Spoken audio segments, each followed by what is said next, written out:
Assalamualaikum warahmatullahi wabarakatuh. Selamat bertemu kembali. Kali ini kita akan membahas materi tentang persamaan kuadrat. Pada bagian pertama ini, kita akan membahas tentang konsep persamaan kuadrat.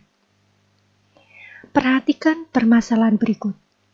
Pada permasalahan yang pertama, di sini dikatakan bahwa dari tahun 1995 sampai 2002, banyaknya pelanggan telepon genggam merek N dalam juta orang itu dapat dimodelkan oleh persamaan N sama dengan 17,4x kuadrat ditambah 36,1x ditambah 83,3 dengan X sama dengan 1 merepresentasikan tahun 1995. Ini diambil dari data 2005 Statistical Abstract of the United States, tabel 1375 halaman 870. Nah, pada tahun berapa banyaknya pelanggan telepon genggam? Itu mencapai angka 3.750 juta. Kemudian permasalahan kedua. Dinding sebuah kamar akan ditutup keramik persegi. Nah, misalnya panjang dinding keramik itu 5 lebihnya dari lebar dinding. Jika keramik yang diperlukan untuk menutup dinding kamar tersebut 300 keramik, berapakah panjang dinding tersebut? Nah, kedua contoh permasalahan ini itu merupakan contoh dari penerapan persamaan kuadrat dalam kehidupan. Masih banyak contoh-contoh lain. Hal ini menunjukkan bahwa sebetulnya persamaan kuadrat itu ada penerapannya dalam kehidupan sehari-hari. Kita ambil salah satu contoh permasalahan tadi ya. Salah satu dinding sebuah kamar yang akan ditutup keramik persegi.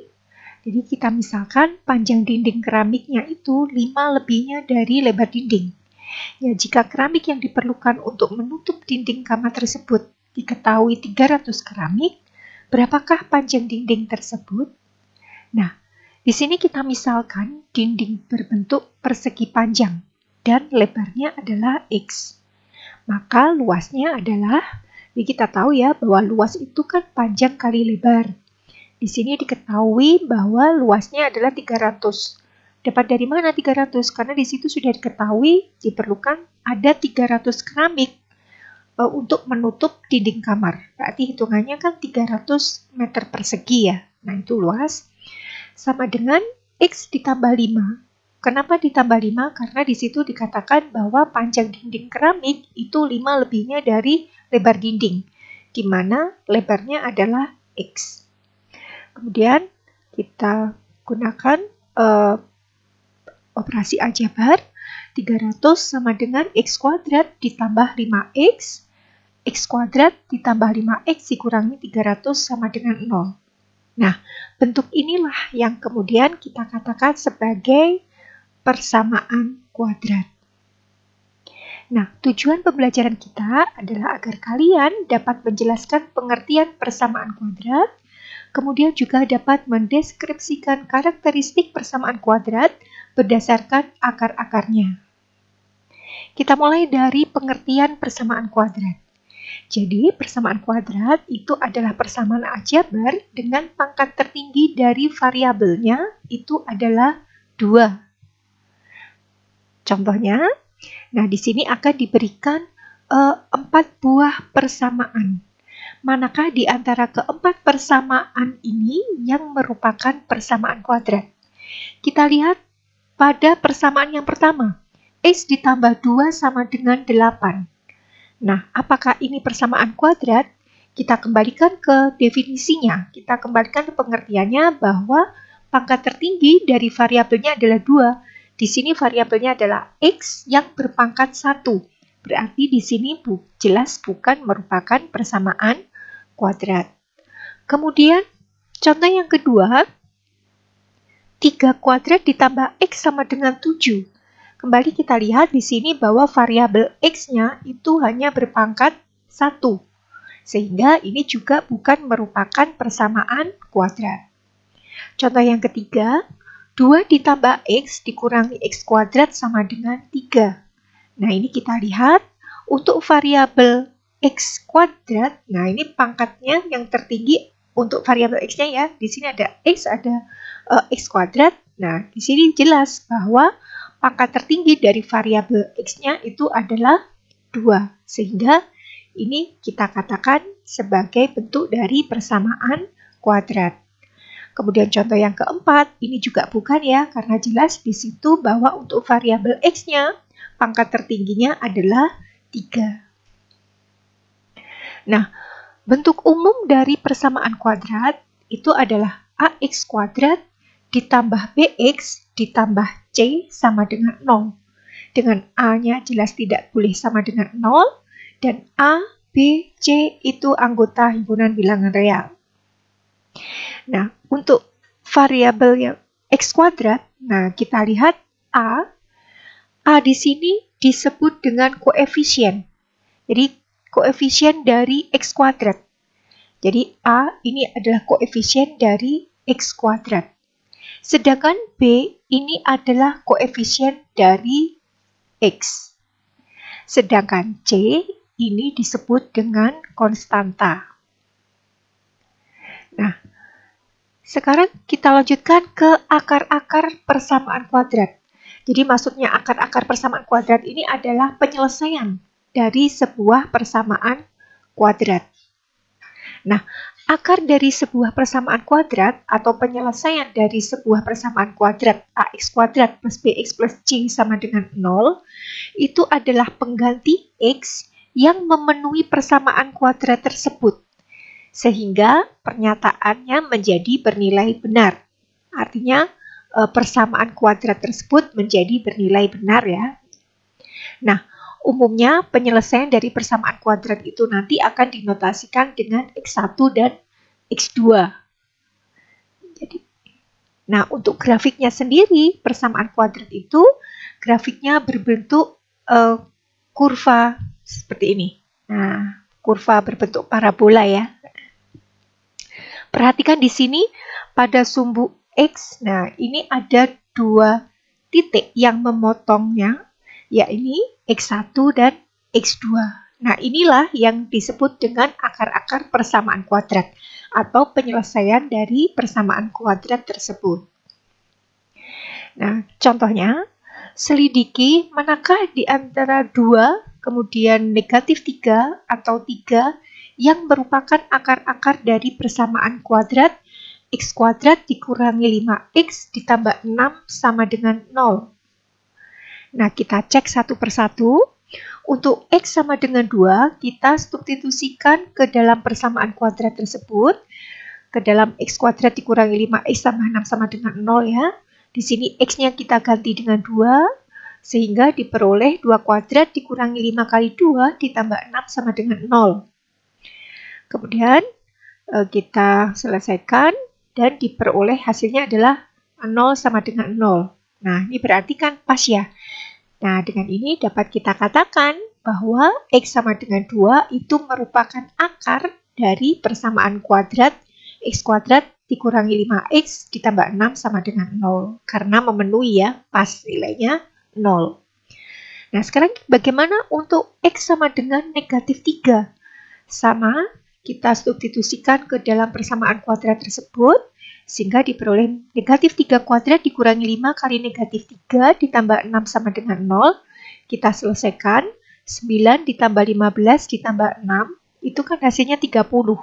Nah, 30 apakah sama dengan 0? Tentu saja tidak, kan? Nah, ini berarti tidak benar. Sehingga dapat kita katakan bahwa untuk nilai X sama dengan negatif 3 itu bukan akar dari persamaan kuadrat. Nah, untuk X sama dengan 3, nah, dengan cara yang sama ya, kita substitusikan ke persamaan kuadrat tersebut, sehingga diperoleh 3 kuadrat dikurangi 5 kali 3 ditambah 6 sama dengan 0. 9 dikurangi 15 ditambah 6 sama dengan 0. Nah, ternyata untuk 9 dikurangi 15 ditambah 6, hasilnya itu juga 0. Jadi sama dengan ruas kanan. Sehingga dapat kita katakan bahwa untuk X sama dengan 3 itu juga merupakan akar dari persamaan kuadrat X kuadrat dikurangi 5X ditambah 6 sama dengan 0. Jadi dari akar atau penyelesaian dari persamaan kuadrat x kuadrat dikurangi 5x ditambah 6 sama dengan 0 itu adalah x1 sama dengan 2 dan x2-nya itu adalah 3. Kita lanjutkan ke nilai diskriminan. Nah, nilai diskriminan itu simbolnya D. Jadi pakai D besar. Bukan D kecil ya. D besar. Kalau D kecil itu nanti akan cenderung ke jarak. Nah, nilai diskriminan ini itu digunakan untuk menentukan jenis. Jadi jenis akar persamaan kuadrat. Nah, D ini dirumuskan dalam bentuk B kuadrat dikurangi 4AC. Nah, ada 3 kemungkinan dari nilai diskriminan ini. Jadi untuk D lebih dari 0, kemudian yang D-nya sama dengan 0, atau D-nya kurang dari 0. Jadi ada 3 kemungkinan ketika kita mendapatkan nilainya itu. Nah, untuk D lebih dari 0, nah berarti persamaan kuadrat tersebut itu memiliki akar real yang berbeda. Artinya X1-nya nanti tidak sama dengan X2. Dan X1, X2-nya itu merupakan himpunan bilangan real. Nah, kemudian untuk D sama dengan 0, itu artinya bahwa persamaan kuadrat tersebut itu memiliki akar real dan kembar. Jadi, artinya itu X1 sama dengan X2. Dan X1, X2-nya itu juga anggota himpunan bilangan real. Nah, untuk nilai diskriminan yang kurang dari 0 atau bernilai negatif, maka persamaan kuadrat tersebut memiliki akar imajiner. Jadi artinya X1-nya tidak sama dengan X2 dan juga X1, X2 itu bukan anggota himpunan bilangan real, tapi imajiner. Contohnya, tentukan jenis akar-akar persamaan kuadrat berikut. Di sini diberikan 2 buah persamaan kuadrat. Nah, yang pertama adalah 4x kuadrat dikurangi 20x ditambah 25 sama dengan 0. Yang kedua, 2x kuadrat ditambah 3x ditambah 1 sama dengan 0. Mari kita selesaikan. Jadi yang pertama adalah 4x kuadrat dikurangi 20x ditambah 25 sama dengan 0. Dari sini kita diketahui bahwa A-nya itu berarti 4. B-nya negatif 20 dan C-nya 25. Kita masukkan ke bentuk dari diskriminan, yaitu B kuadrat dikurangi 4AC. Substitusikan nilai B-nya, A-nya, dan C-nya sehingga diperoleh negatif 20 kuadrat dikurangi 4 kali 4 kali 25 sama dengan 400 dikurangi 400 sama dengan 0.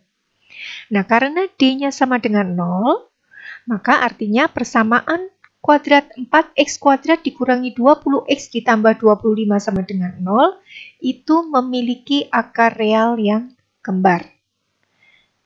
Artinya X1-nya nanti akan sama dengan X2 ya. Nah, kemudian untuk contoh yang kedua, 2x kuadrat ditambah 3x ditambah 1 sama dengan 0. Di sini diketahui A-nya sama dengan 2, B-nya 3, dan C-nya sama dengan 1. Kita substitusikan ke D sama dengan B kuadrat dikurangi 4AC, sehingga diperoleh 3 kuadrat dikurangi 4 kali 2 kali 1. D-nya sama dengan 9 dikurangi 8, D sama dengan 1. Nah, karena D sama dengan 1 berarti bernilai positif ya. Nah, karena bernilai positif, berarti D-nya lebih dari 0. Nah, karena D-nya itu lebih dari 0, maka artinya persamaan kuadrat 2x kuadrat ditambah 3x ditambah 1 sama dengan 0, itu memiliki akar real yang berbeda. Nah, demikianlah materi tentang konsep dari persamaan kuadrat kali ini. Sebelum Ibu akhiri, Ibu ingatkan agar kalian selalu meningkatkan ibadah kalian. Tetap semangat belajar dan selalu menerapkan 5M. Memakai masker, mencuci tangan dengan sabun dan air mengalir, menjaga jarak, menjauhi kerumunan, dan mengurangi mobilitas.